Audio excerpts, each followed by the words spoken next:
this beautiful love about which we have heard about, which is all pervading, is all over, and you just feel absolutely sure of yourself, as if you are entered into the beautiful hall of God's kingdom, where you are secured, you are respected, you are loved, you are looked after.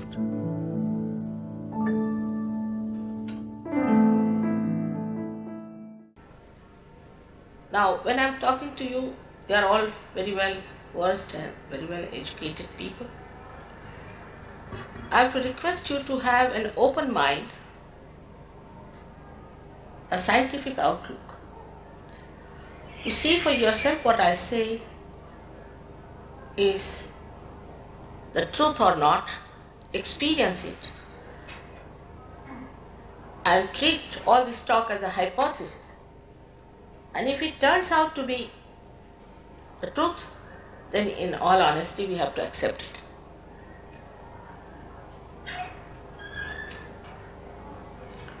So there are two things which we may not accept, but they exist. One of them is that all this universe, all this creation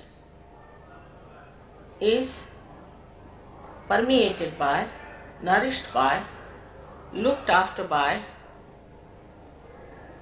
all pervading power of God's love. In these modern times, even to take God's name is too much. This is called as Parama Chaitanya in Sanskrit language. In Quran it is called as Ruh, in the Bible as the all-pervading power of God's love, or the all-pervading power of divine. What we call as spirituality, divinity, is the essence of that. This is first truth. And the second truth is that we are not this body, not this mind, not the emotions, nor the ego, nor these thoughts. Beyond that, we are the spirit, we are the pure spirit. These are the two things said in all religions, whatever way they must have talked about.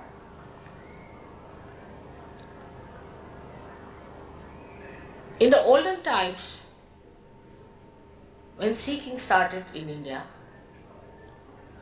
India has certain privileges compared to other countries. Firstly, the climate is so good that you can live in a jungle without much trouble. While in the West we would say people started going outward like a tree, the Indians started going downward into their roots. And they found out long time back, Sahaja Yoga is not a modern thing. It's an ancient, prescripted method of getting union with the divine, which is yoga. Sahaja means born with you. Saha is with, ja born. Born with you is the right to get that union with the divine power. But Sahaj also means spontaneous, because this is the living power that works it out. There is a living power within us which has made us human beings from amoeba stage. And now there's another residual power which has to connect us to the divine. This is the real meaning of the word yoga. And every human being has a right to get united to that all-pervading power.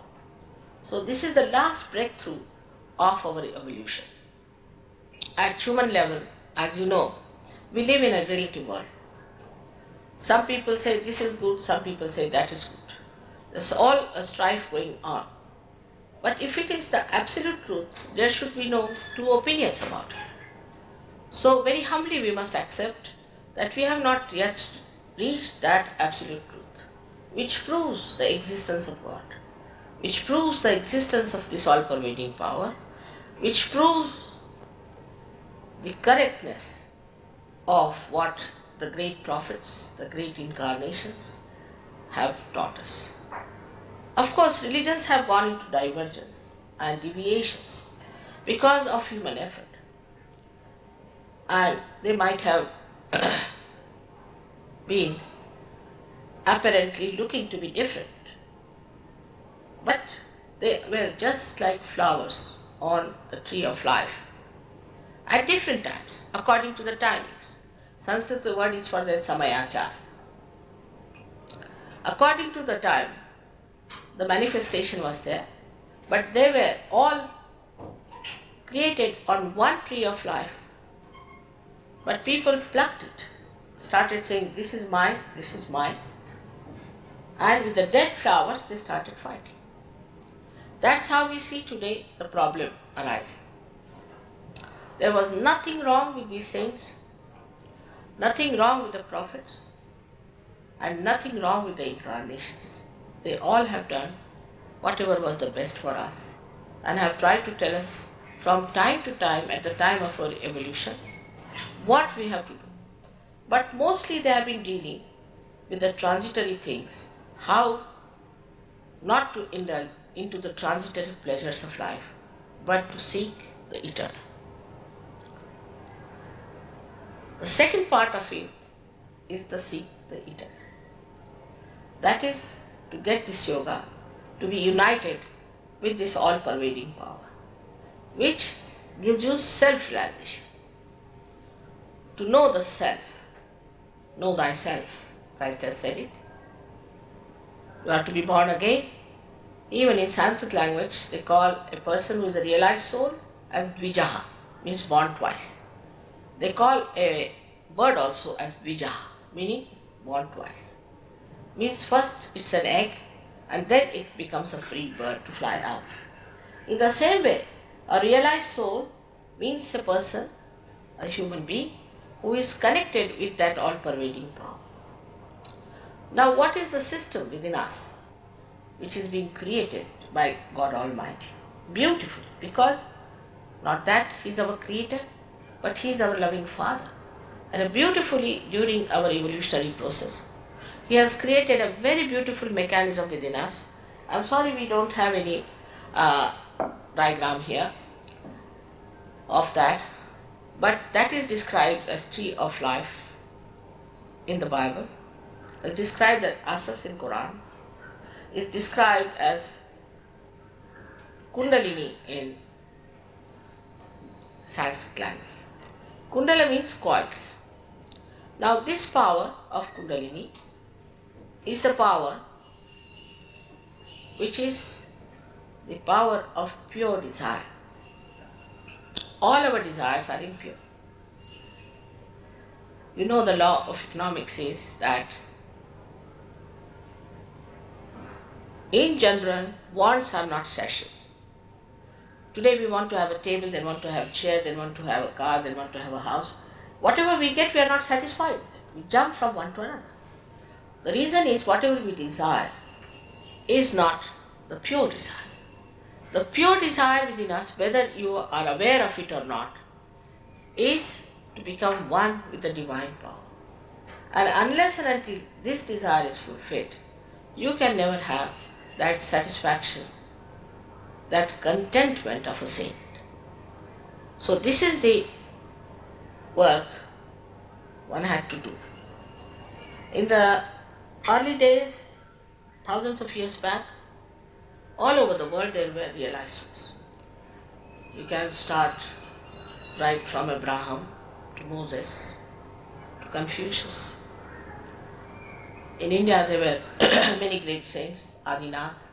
From that, Nathpanthis they were called as. Their job was just to give awakening to people. At the time of Rama, his father-in-law was Janaka, who was a king, but regarded as a very detached person, Vaidehi. And one disciple came to him and asked him for self-realization. He said, you can ask for my kingdom, but it's not easy to give you self-realization. He said, why? He said, the time has not come. So when will the time come? He said, Kali Yuga, that's modern times. This is the time when people would be living under illusions, sabrant, and they will be under shock of destruction. They will not be able to solve their problems, and then they will seek the truth. And many of them who today are roaming about in the hills and dales, in the mountains, Himalayas, will settle down as householders, and they will get their self-realization. That is the time today. Whatever is said about the last judgment, this is the time for that last judgment. Also in Quran it is said that at the time of your resurrection your hands will speak and they will give witness against you. Exactly this happens in surgery. The surah that is in Quran called the Sajda Yoga. It's surprising how Muhammad Sahib clearly said about it.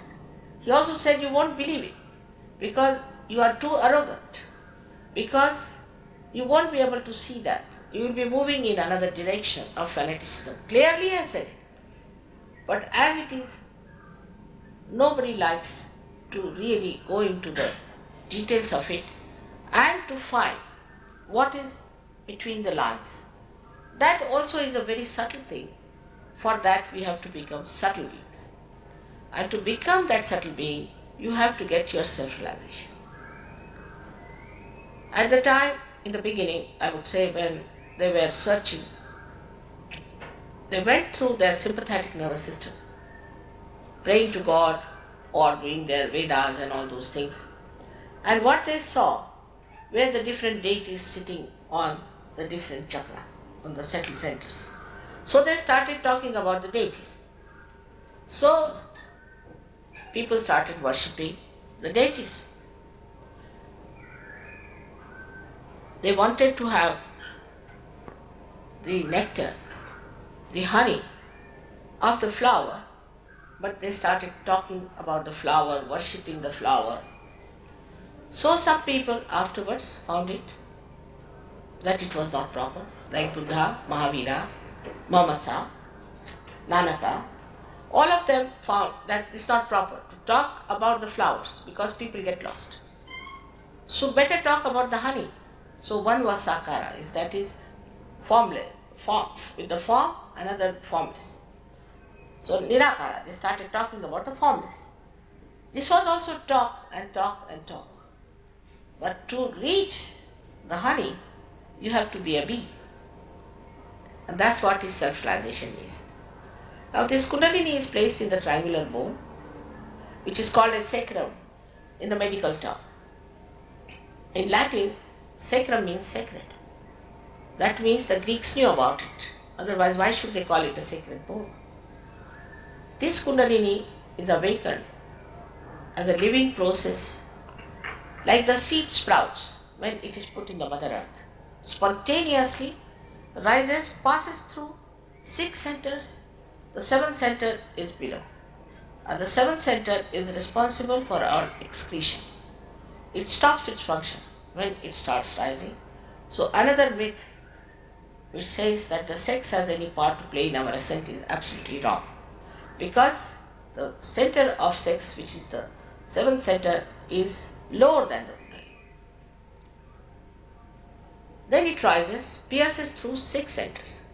The 6th center is placed on the fontanelle bone area, where it was a soft bone once upon a time.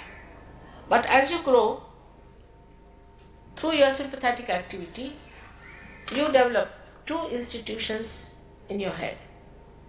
From the right activity, which is, we can call the power of action, you develop your ego like a balloon. And from the left side, which is your conditionings, you develop another balloon, which is called as superego in English language, but in Sanskrit is mana. Both of them join like this, sometimes overlap each other, and the bone becomes calcified. So now you are like an egg, I would say. Then when the Kundalini